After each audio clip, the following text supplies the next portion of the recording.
ஒரு யூனிக்கான கிராஃப்ட் செய்ய எவ்வளோ கஷ்டப்பட வேண்டியதாக இருக்குது. யோசித்து தலைவலி வந்தது தான் மிச்சம். நீங்கள் யூடியூப்பில் போய் நவராத்திரி கிராஃப்ட்னு போட்டு பாருங்களேன். மேக்ஸிமம் எல்லா கிராஃப்ட்டுமே ஒரே பேட்டர்னில் தான் இருக்குது.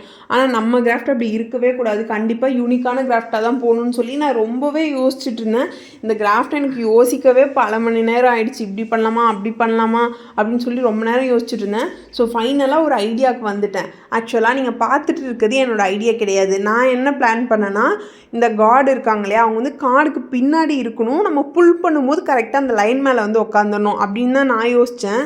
ஆனால் ஏன்னே தெரியல, எனக்கு அது வரவே இல்லை. நம்ம என்ன மிஸ்டேக் பண்ணுறோம், அதை எப்படி ரெக்டிஃபை பண்ணணும், எனக்கு எந்த ஐடியாவுமே இல்லை. யாராச்சும் ஒரு க்ரீட்டிங் கார்டு செய்ய இவ்வளோ நேரம் எடுத்துப்பாங்களான்னு எனக்கு தெரியல. நானும் அவ்வளோ நேரம் உட்காந்து பொறுமையாக செஞ்சு பார்க்குறேன், எனக்கு வரவே இல்லை. சரி, ஓகே, ஃபைனலாக டேரெக்டாக புல் பண்ணுறதே நல்லா இருக்குது, அதுவே பண்ணிடலாம் அப்படின்னு சொல்லி டிசைட் பண்ணிட்டேன்.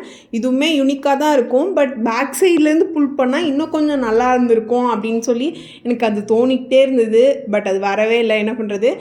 ஓகே, இந்த கிராஃப்ட் உங்களுக்கு பிடிச்சிருக்கா இல்லையா அப்படின்னு சொல்லி கமெண்ட் பண்ணுங்கள். இந்த கிராஃப்ட்டுக்கு எவ்வளோ ரேட்டிங் கொடுப்பீங்கன்னு சொல்லி மறக்காமல் ஷேர் பண்ணுங்கள்.